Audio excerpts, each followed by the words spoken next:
السلام علیکم۔ کالا جادو ایپیسوڈ 13۔ یہ ہے رہنمائی کرنے والے شخص نے کہا۔ ہوں پاگل بھی ہے؟ دوسرے شخص نے پوچھا۔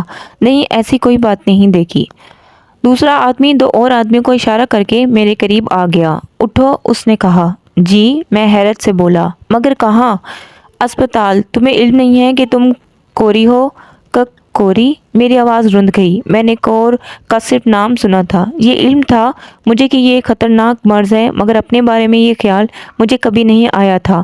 اپنے جسم کی اس کیفیت سے یہ تصور میرے ذہن میں کبھی نہیں ابھرا تھا۔ میری آنکھیں بھیگ گئی، حلق میں ایک گولا سا آ پھنسا۔ گھبرانے کی بات نہیں، تمہارا علاج ہوگا، تم ٹھیک ہو جاؤ گے، مگر تمہارا اس طرح سڑکوں پر پڑے رہنا اچھا نہیں ہے۔ یہ یہاں کی میونسپلٹی کے رکن ہیں، انہوں نے ہمیں تمہارے بارے میں اطلاع دی اور ہم تمہیں لینے آ گئے۔ آؤ ہمارے ساتھ چلو۔ میں خاموشی سے اٹھ کر گاڑی میں جا بیٹھا اور گاڑی چل پڑی۔ دل رو رہا تھا، یہ بھی ہونا تھا۔ ٹھیک ہے، ہو جائے، اس کے بعد کیا ہوگا؟ گاڑی کا سفر بہت طویل تھا۔ اس کا اختتام ایک شاندار عمارت پر ہوا تھا۔ مجھے اتار کر ایک کمرے میں پہنچا دیا گیا۔ میں کرسی پر بیٹھ گیا۔ بڑی صاف ستھری جگہ تھی۔ کچھ دیر کے بعد ایک نرس آئی اور اس نے مجھے ایک لباس دیتے ہوئے کہا، میرے ساتھ آؤ۔ میں خاموشی سے اس کے پیچھے چل پڑا۔ ایک دروازے کے قریب رک کر اس نے کہا، یہ غسل خانہ ہے، اندر جاؤ۔ اندر ایک ڈبہ رکھا ہوا ہے جس پر ڈھکن ہے۔ اپنا یہ لباس اتار کر اس ڈبے میں ڈال دینا اور غسل کر کے یہ لباس پہن لینا بہتر ہے، میں نے آہستہ سے کہا اور غسل خانے میں داخل ہو گیا۔ نرس کی ہدایت پر عمل کر کے میں دوسرے لباس میں باہر آیا تو نرس میرا انتظار کر رہی تھی۔ وہ مجھے ساتھ لے کر ایک اور بڑے کمرے میں داخل ہو گئی اور اس نے یہاں ایک جگہ بٹھا دیا۔ دو عورتیں اور تین مرد یہاں بیٹھے ہوئے تھے۔ یہ بھی میری طرح کوری تھے۔ کافی دیر انتظار کرنا پڑا، پھر میری طلبی ہو گئی۔ اندر کئی ڈاکٹر بیٹھے ہوئے تھے۔ مجھے ایک کرسی پر بیٹھنے کا اشارہ کیا گیا اور پھر ان میں سے ایک نے کہا، کیا نام ہے تمہارا؟ مسعود احمد۔ باپ کا نام؟ محفوظ احمد۔ تمہارے اہل خاندان کہاں ہے؟ تمہارے اہل خاندان کہاں ہے؟ مجھے نہیں معلوم۔ کیوں؟ میں طویل عرصے سے ان سے بچھڑا ہوا ہوں۔ خاندان میں والدین کوئی اور اس مرض کا شکار تھا؟ خدا نہ کرے یہ بد نصیبی صرف میرے حصے میں آئی ہے۔ انہوں نے اس مرض کی ابتدا پوچھی، عرصے کے بارے میں معلوم کیا، مزید کیفیات پوچھی تو میں نے بھوک کے بارے میں بتایا۔ یہاں تم پیٹ بھر کر کھانا، ایک ہمدرد ڈاکٹر نے کہا، اور پھر مجھے اس ہسپتال میں داخل کر لیا گیا۔ جنرل وارڈ تھا، بہت سے مریض تھے، بھیانک چہرے، جزام کا شکار، انہیں دیکھ کر خوف آتا تھا، مگر تقدیر میں یہ بھی لکھا ہوا تھا۔ میرے بہت سے ٹیسٹ ہوئے، ان کی رپورٹیں موصول ہوئی تو ڈاکٹروں کو حیرت ہوئی، کیونکہ ان کے خیال کے مطابق میرے خون میں کور کے جراثیم نہیں تھے۔ مجھے ڈاکٹروں کے بورڈ کے سامنے ان تمام رپورٹوں کے ساتھ پیش کیا گیا اور ڈاکٹروں نے پھر انٹرویو لیا، مگر میں اس پناہ گاہ کو چھوڑنا نہیں چاہتا تھا۔ یہاں کچھ سکون تھا۔ میں نے انہیں بھوریا چرن کے بارے میں کچھ نہیں بتایا، مگر مجھے جنرل وارڈ سے اسپیشل وارڈ میں منتقل کر دیا گیا۔ میرا انوکھا مرض ڈاکٹروں کو دلچسپ لگا اور وہ اس پر تحقیق کرنا چاہتے تھے۔ مجھے بھوک کی تکلیف کے سوا کوئی اور تکلیف نہیں تھی۔ اسپیشل وارڈ میں میرے ساتھ 3 مریض تھے، جن میں ایک معمر شخص جو کافی تعلیم یافتہ اور نمازی آدمی تھا، نام سلیم بیگ تھا، اور دوسرا شہزادہ تھا جس کی عمر 30 سال کے قریب تھی، تیسرا فرید شاہ تھا۔ سلیم 5 وقت کا نمازی اور خوش اخلاق آدمی تھا۔ اس سے میری زیادہ دوستی ہو گئی تھی، لیکن میں نے اسے بھی اپنے بارے میں کچھ نہیں بتایا تھا۔ ڈاکٹروں نے پہلا تجربہ میری بھوک پر کیا اور انہوں نے مجھے کھانے کے انبار کے سامنے بٹھا دیا۔ مجھے کھانے کی کھلی چھٹی تھی۔ میں نے کھانا شروع کر دیا اور ڈاکٹروں کو چکر آ گئے۔ بہت دیر کے بعد انہوں نے مجھے کھانے سے روکا۔ میرا وزن کیا، مگر وزن نارمل تھا۔ ان کے لیے یہ سب نہایت خیر خون بات تھی۔ ایک ڈاکٹر نے مجھ سے پوچھا، تم ہمیشہ اتنا کھاتے ہو؟ نہیں ڈاکٹر صاحب، اس مرض کے آغاز کے ساتھ ایسا ہوا ہے۔ مزید کھانا کھا سکتے ہو؟ دوسرے ڈاکٹر نے سوال کیا۔ کوئی انتہا نہیں ڈاکٹر صاحب، اگر تمہیں علاج کے لیے ملک سے باہر جانا پڑے تو جاؤ گے؟ ہاں، جتنا چاہتا ہوں ڈاکٹر صاحب، میں نے درد بڑے لہجے میں کہا۔ آنکھوں میں خود بخود آنسو آ گئے تھے۔ ڈاکٹر نے مجھے تسلیاں دی اور چلے گئے۔ اس رات دل بڑا بے چین تھا، طبیعت پر بوجھ طاری تھا۔ بستر سے اٹھ کر کھڑکی کے پاس جا کھڑا ہوا۔ باہر پرسکون سناٹا پھیلا ہوا تھا۔ دور بلندی پر کچھ روشنیاں جگمگا رہی تھی۔ میں ان روشنیوں کو دیکھتا رہا۔ दिल में तरह तरह के ख्यालात आ रहे थे। इस कायनात में लोग बड़े बड़े जुर्म कर लेते हैं, फिर भी बात तो आराम से ज़िंदगी बसर कर जाते हैं। क्या मैं इस दुनिया में सबसे बड़ा मुजरिम हूँ? क्या अल्लाह के हजूर मेरी तौबा के दरवाजे बंद हो चुके हैं? क्या मेरी तौबा कभी कबूल ना होगी? दिल बहुत दुख रहा था, आंखों में हसरत उभर आई थी।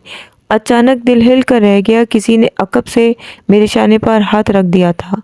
कोई आवाज़ नहीं सुनाई दी थी। फिर यह हाथ किसका है? घूम कर देखते हुए खौफ महसूस हो रहा था। बदन पर कपकपी थी, अब तो असाब भी कमज़ोर हो गए थे।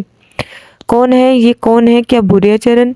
रो रहे हो बेटे? अकब से आने वाली आवाज़ नरम और शफीक थी। मैं उस आवाज़ को पहचानने की कोशिश करने लगा। फिर मुझे उस खौफ और शर्मिंदगी हुई। आवाज़ तो सलीम बेग की थी। मेरे खौफ से कपकपाते बदन को देखकर सलीम बेग समझा था मैं रो रहा हूँ। मैंने गहरी सांस लेकर रुख बदल लिया। नहीं चाचा सलीम, ऐसा ही लगा था। रात तो बहुत गुजर गई, नींद नहीं आई। हाँ, तबीयत कुछ बेचैन है। एक बात कहूँ बेटे? जी चाचा। नमाज पढ़ा करो, सारी बेचैनी दूर हो जाएगी। अल्लाह ने अपनी मखलूक को खुद से करीब आने के बहुत से रास्ते खोले हैं और इनमें सबसे अफजल नमाज है। जिसमें तुम उसके हजूर होते हो, तुम्हारा तसव्वुर उसकी हम्दो सना में होता है, और जब ख्याल उस ज़ात बारी की तरफ हो तो और कोई ख्याल बेचैन नहीं करता। नमाज शुरू करके देखो बेटे, एक तजुर्बा कर लो, तुम्हें फ़ायदे का खुद अंदाज़ा हो जाएगा। दिल को अजीब सा धक्का लगा था। सब कुछ करता रहा था, न जाने ये क्यों ना किया था। नमाज आती है? भूल गया हूँ चचा, कोई मुश्किल ही नहीं, थोड़ी देर में याद करा दूंगा। हमारे कपड़े, बदन का कोर, कपड़े तो खून और पीप से गंदे हो जाते हैं। ये मजबूरी है। बीमारी भी खालिक का तोहफा है। दिल की तहारत ज़रूरी है। गलाजत तो हमारे सारे वजूद में भरी है। रूह से बदन आरी हो जाए तो इस गलाजत का ताफुन देखो नाकाबिले बर्दाश्त होता है। बस रूह ताहिर है, इसकी तहारत अफजल है। दिल से ज़रूर पाक रहो, वो मजबूरियाँ माफ़ कर देता है। आओ फिर ये बेचैनी के लम्हात उसकी याद में गुजारे। देखो बेचैनी कैसे भागती है। नमाज फजर की नमाज दोनों साथ पढ़ेंगे। मैं खिड़की के पास से हट आया और सलीम बेग मुझे तरीक़ा नमाज सिखाने लगे। आंखों से आंसू बहने लगे। बहुत कुछ याद आ रहा था। बड़े अजीब से एहसास हो रहे थे। हम किस तरह वक्त के धारे बह जाते हैं। बचपन था, महमूद भी छोटा था। ईद आती थी, अम्मी दोनों भाइयों को तैयार करती थी। मामू रियाज उंगलियां पकड़े होते थे। हम नमाज पढ़ने जाते थे।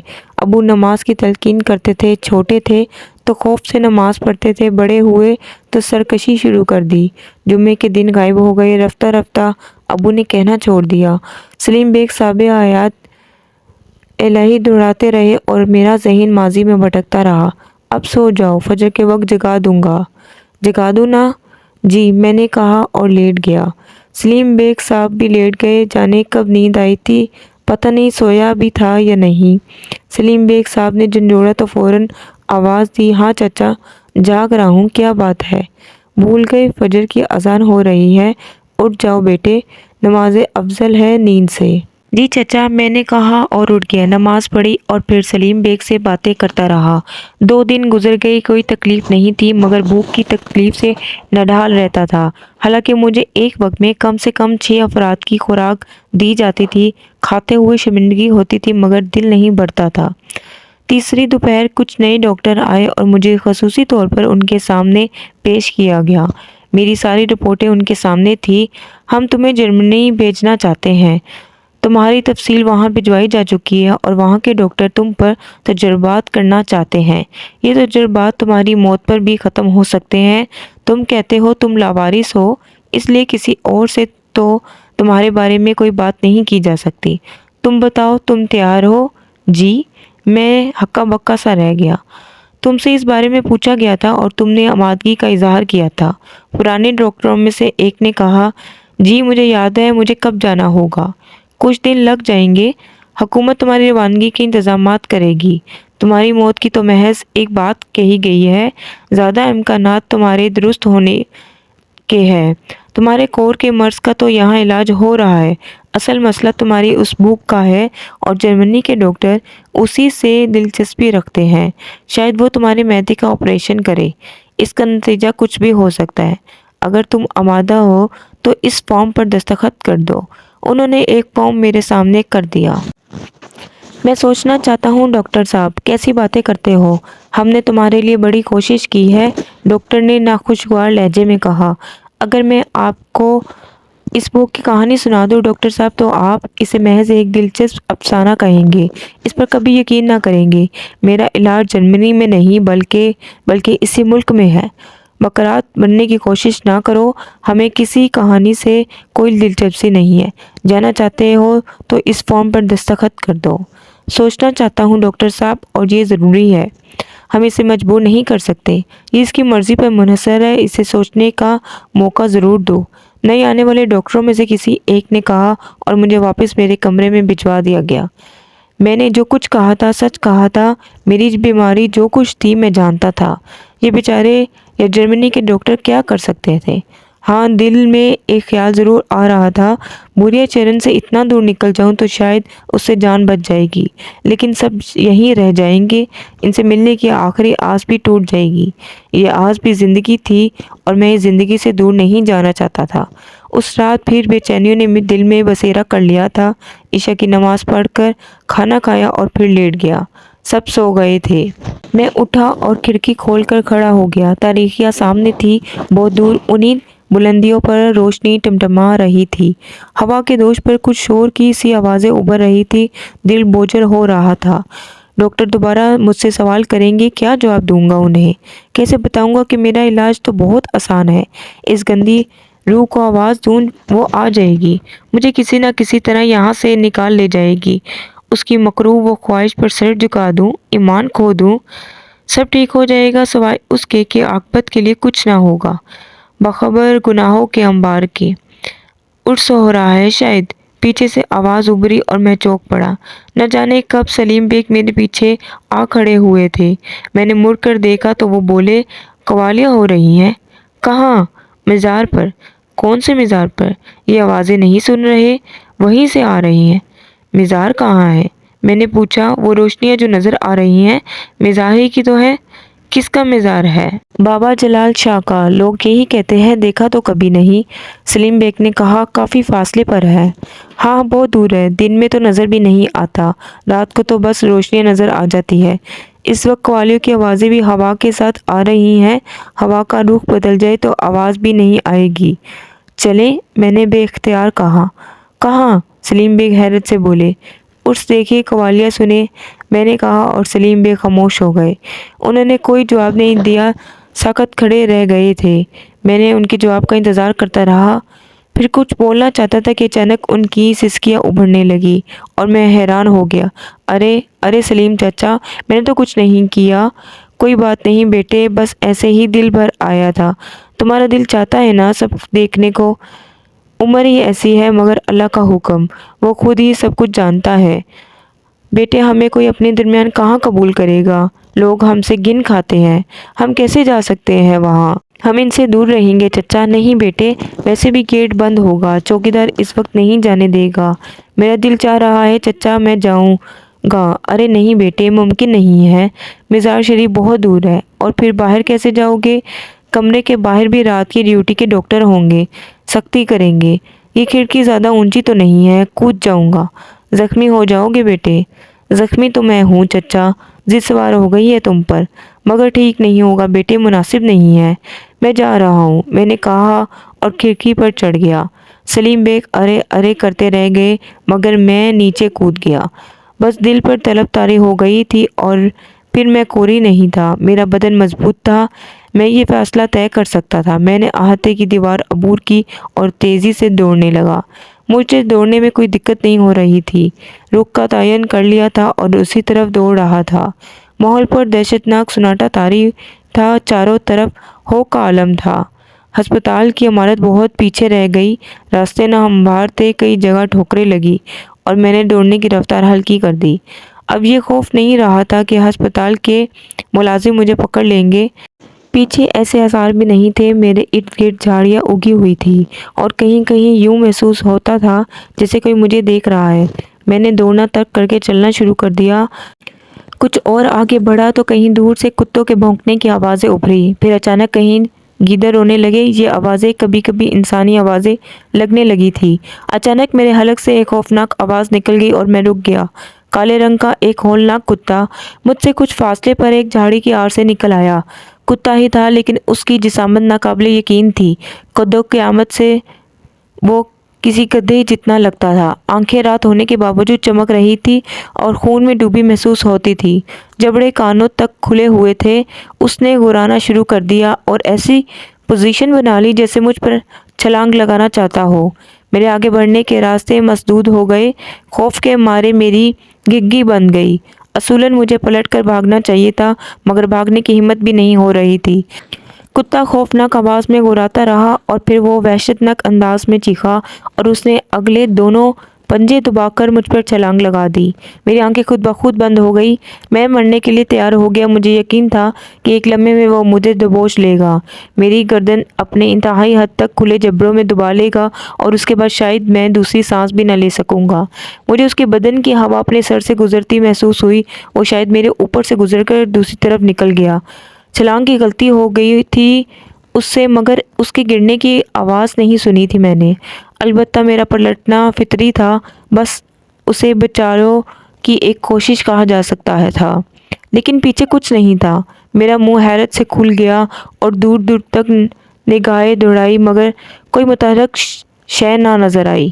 دور دور تک وہی خاموشی، وہی سناٹا طاری تھا۔ تب اچانک مجھے احساس ہوا کہ وہ کتا نہیں بلکہ میرا راستہ روکا جا رہا تھا۔ میرا راستہ روکا جا رہا تھا۔ اس احساس نے مجھے ہمت بخشی۔ اگر یہ بات ہے تو میرا راستہ کوئی نہیں روک سکے گا، بلکہ اس کوشش نے میری ہمت بندھا دی تھی۔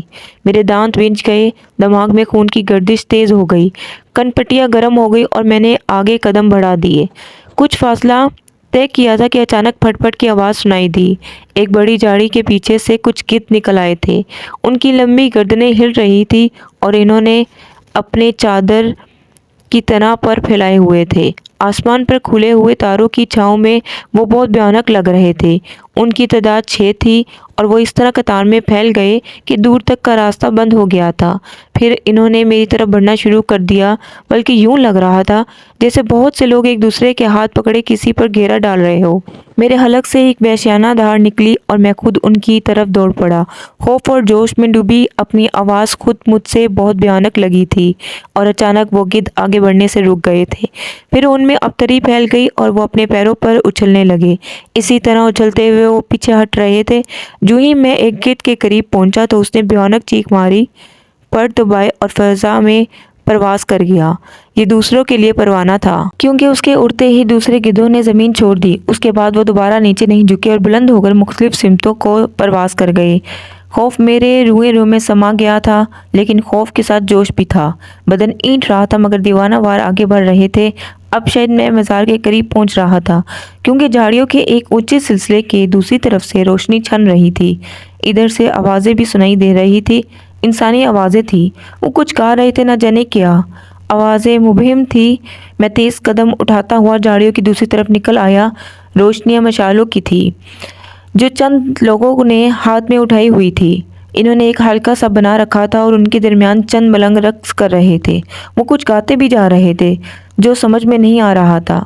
ان کے جسموں پر مٹیالے رنگ کی کفنیاں تھیں جو لہریں لے رہی تھی۔ وہ کسی قدر گہرائی میں تھے اور میں بلند جگہ جہاں سے میں انہیں بخوبی دیکھ سکتا تھا۔ میرا اندازہ غلط تھا، مزار بھی دور تھا اور یہ لوگ درمیان میں تھے۔ آہستہ آہستہ چلتا ہوا ان کے قریب پہنچ گیا، مگر قریب سے دیکھنے پر ایک اور انکشاف ہوا۔ ان میں سے کسی کی گردن اس کے شانوں پر موجود نہیں تھی۔ ان کے جسم رقصاں تھے، آوازیں بھی آ رہی تھیں، مگر سب کے شانے گردنوں سے خالی تھے۔ اس بھیانک منظر کو دیکھ کر میں نے آنکھیں بند کر لی مگر قدم نہ رکے۔ اب مجھے اندازہ ہو چکا تھا کہ کیا ہو رہا ہے۔ خوف اب دل میں ختم ہوتا جا رہا تھا۔ آنکھیں بند کر کے چلنے سے جگہ جگہ ٹھوکریں لگ رہی تھی۔ میں لڑکھڑا رہا تھا مگر رک نہیں رہا تھا۔ ملنگوں کی آوازیں مجھے اپنے آگے آگے چلتی محسوس ہو رہی تھی۔ ایک بار آنکھیں کھول کر دیکھا تو وہ سب اپنے ساتھ ساتھ آگے بڑھتے نظر آئے۔ انہوں نے مشالیں پکڑی ہوئی تھی، بے سر والے ناچ رہے تھے، گا رہے تھے اور میرے آگے جلوس کی سی شکل میں آگے بڑھ رہے تھے۔ میں نے رفتار تیز کی تو وہ بھی تیز چلنے لگے۔ ये ना जाने कौन सी कुव्वत मुझे जिंदा रखे हुए थी, वरना इस मंजर को देखकर दिल की धड़कन बंद हो जानी चाहिए थी। न जाने कितनी दूर चलता रहा था, दिमाग सनसा रहा था, बदन की कुव्वतें सलब होती जा रही थी, और अब ना जाने कौन चल रहा था, वो मैं तो ना था। आवाज़ें बंद हुई हो गई, अब कव्वाली की आवाज़ नुमाया हो रही थी। कव्वाल गा रहे थे, मन की प्यास बुझाने आया दाता एक सवाले। आंखें खुल गई, बेशुमार हलकत थी, रोशनियां जगमगा रही थी, खूब चहल पहल थी, लोग बोल नहीं रहे थे, सर कटे मलंगों का कोई नामो निशान नहीं था। मैं बैठने के लिए जगह तलाश करने लगा, इंसानों के हजूम के दरमियान था। जहाँ तक पहुँचा था वहीं बैठ गया। कुछ फासले पर बहुत से लोग दरी बिछाए बैठे हुए थे।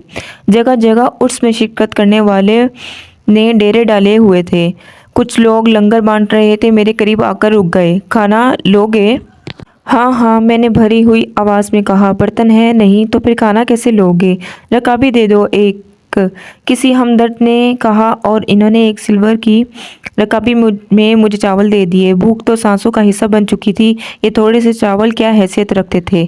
मैं उन्हें खाने लगा। दरी पर बैठे हुए लोग मुझे देख रहे थे। जब मैं चावल खा चुका तो उनमें से एक ने पूछा, पानी चाहिए? दे दो भाई, मैंने आजिज़ी से कहा, और एक नौजवान पानी ले आया। उसने झुककर मुझे पानी दिया और फिर एकदम सीधा हो गया। तुम कोढ़ी हो? उसने बेख्तियार कहा। मैंने आहिस्ता से कहा। वो जल्दी से पीछे हट गया और फिर अपने साथियों के पास पहुंचकर उन्हें मेरे बारे में बताने लगा। मैंने उन सब के मुंह से कोड़ी कोड़ी के अल्फाज सुने थे। फिर सब खड़े हो गए। दरी वहाँ से उठा ली गई और वो किसी और सिमत चले गए। मुझे दिली रंज हुआ, मगर बात यहाँ ख़त्म नहीं हुई थी। अचानक 6-7 आदमी मेरे पास पहुँच गए। तुम यहाँ क्यों आ बैठे? क्या कोड़ पिलाना चाहते हो? नहीं भाई, मैं उठो, यहाँ से उठो, एक आदमी गरज कर बोला। चलो भागो यहाँ से, दूसरे ने कहा। मैं बदिले नाखौस्ता उठ गया। रकाबी और पानी का गिलास मैंने नीचे छोड़ दिया था। उसी शख्स ने फिर चीख कर कहा, बर्तन उठा लो अपने, चलो दफ़ा हो यहाँ से, ला हौल वला कुव्वता। अबे चला जा, लगाऊं एक डंडा? उस जोशीले शख्स ने कहा और एक मोटी लकड़ी से मुझे धकेलने लगा। जा रहा हूँ भाई, जा रहा हूँ, मैंने सब्र करते हुए कहा, और दोनों बर्तन उठाकर वहाँ से आगे बढ़ गया। दिल रो रहा था, क्या नाकदरी थी, क्या इज़्ज़त अफजाई है, वाह! मगर सब्र ज़रूरी था। उससे दूर निकल आया। ये मज़ार का अगबी हिस्सा था। पत्थर चारों तरफ बिखरे हुए थे, उनके दरमियान झाड़ियाँ उगी हुई थी। ज़मीन नाहमवार थी, उस तरफ कोई नहीं था। हाँ, बुलंदी से रोशनी ज़रूर आ रही थी। एक पत्थर पर सर रख कर लेट गया।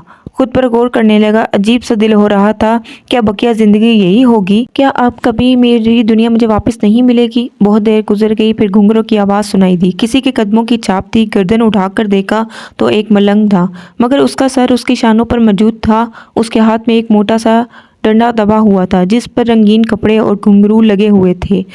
डंडा टेंकने से घुंघरू बज रहे थे। वो मेरे पास आकर बैठ गया। मैं उठ कर बैठ गया। यहाँ ना बैठो भाई, मैंने कहा। क्यों, तेरी जागीर है क्या? वो बोला। नहीं, मैं कोरी हूँ, मुझे क्या होगा? इधर बैठा था, उन सब ने मुझे धक्का देकर भगा दिया। वो सब कोरी हैं, सुना तूने? वो सब कोरी हैं, उनके दिलों में कोर है। ये देख, क्या ये क्या है? उसने दोनों हाथ सामने कर दिए, जिनकी मुठ्ठियाँ बंद थी। बता, क्या है इनमें? मुझे नहीं मालूम। हाथ फैलाया। उसने कहा। मैंने हथेली उसके सामने कर दी। कौन सी मुट्ठी का माल लेगा? मुझे कुछ नहीं चाहिए। चाहिए? झूठ मत बोल, बता कौन सी मुट्ठी खोलूं? मलंग ने कहा। ये मैंने हथेली उसके एक हाथ के सामने कर दी और उसने मुट्ठी में दबी चीज़ मेरी हथेली पर रख दी। हल्की सी काली सी कोई चीज़ थी जो मेरे हाथ पे कलबलाने लगी। कुछ समझ में नहीं आया कि वो क्या है। हाथ चेहरे के करीब करके देखा और हलक से धार निकल गई। वो स्याह रंग का पहाड़ी बिच्छू था। मैंने बेख्तियार चीख कर उस हथेली से झटकना चाहा, मगर वो मेरी दरमियानी उंगली से अटक गया। मैंने उसे फिर झटका और उसने मेरी उंगली में काट लिया। एक टीस हुई और मैंने हाथ पत्थर पर दे मारा। बिच्छू मेरे हाथ से गिर पड़ा और मैंने दूसरे हाथ से उंगली दबा ली, लेकिन दर्द की टीसें मेरे पूरे हाथ में फैल गई। काले पहाड़ी बिच्छुओं के बारे में मैंने सुना था कि पत्थर पर डांग मार देते हैं तो संखिया बन जाता है, हाथी को काट ले तो उसका गोश्त पानी बनकर बह जाता है। इसी बिच्छू ने मुझे काटा था। दर्द था कि खून की रवानी के साथ शाने, सीने, कमर और फिर पूरे बदन में फैल गया। आंखों के सामने अंधेरा छाने लगा। मैं उस नाकाबिले बर्दाश्त तकलीफ़ से पागल हो गया। अपने हलक से निकलने वाली चीखें मुझे अजनबी लगने लग रही थी। सोचने समझने की क़ुव्वत सलब हो गई थी। मेरा बदन ज़मीन से कई कई फुट ऊंचा उछल उछल कर नीचे गिर रहा था। सारे बदन में दर्द के अंगारे दहक रहे थे। न जाने किस तरह उठा और अंधों की तरह दौड़ पड़ा। न जाने कितनी दूर दौड़ा, न जाने किस चीज़ से टकराया और सर में चोट लग गई। मगर सर की ये चोट मेहरबानी थी, उसने मुझे अज़ियत से निजात दे दी। शायद बेहोश हो गया था, न जाने कब तक बेहोश रहा। होश आया तो परिंदे चहचहा रहे थे। सुबह का सुहाना वक्त था। सर पर किसी दरख्त का साया था और बदन पानी में भीगा हुआ था। मैं पानी में पड़ा हुआ था। कुछ समझ में नहीं आया। एक करहा के साथ उठकर बैठ गया। बड़ी पुरअसरार, बड़ी अजीब जगह थी। बरगद का अजीमो निशान दरख्त मुझसे कोई 10 गज के फासले पर था, मगर उसका फैलाव कोई 50 गज के दायरे में था। उसकी डारियाँ लटकी हुई थी। जिस जगह मैं पड़ा हुआ था यहाँ घास उगी हुई थी। काई लगे पत्थर पीले हुए थे और उन पत्थरों पर मध्यम से शरशर के साथ पानी उबल रहा था। ये पानी घास को भिगोता हुआ नालियों की शक्ल में बहता दूर निकल जाता था। शायद उन पत्थरों से चश्मा उबल रहा था। तहत निगाह किसी इंसान का वजूद नहीं था। हाँ, परिंदे बाकसरत नज़र आ रहे थे जो बरगद की शाखों पर फुदक रहे थे, इधर से उधर परवास कर रहे थे, ज़मीन पर बिखरे पत्थरों पर बैठे हुए थे। फिज़ा में खरबूजों की तेज़ महक फैली हुई थी। मैं अजनबी नज़रों से माहौल को देखता रहा। गुज़रे वाक़यात याद आने लगे। मलंग ने बदतरीन हरकत की थी। न जाने उसकी दूसरी मुट्ठी में क्या था। उस खतरनाक बिच्छू के काटने के बाद भी ज़िंदा हूँ। शिद्दत तकलीफ़ में शायद मज़ार शरीफ से दौड़ता हुआ बहुत दूर निकल आया था, और ना वो आसपास ज़रूर नज़र आता। ये तो आबादी से दूर कोई वीरान जगह थी। न जाने कौन सी जगह है और मैं उससे कितना दूर निकल आया हूँ। हाथ में अब तकलीफ़ नहीं थी। उस उंगली को देखा जिस पर बिच्छू ने काटा था।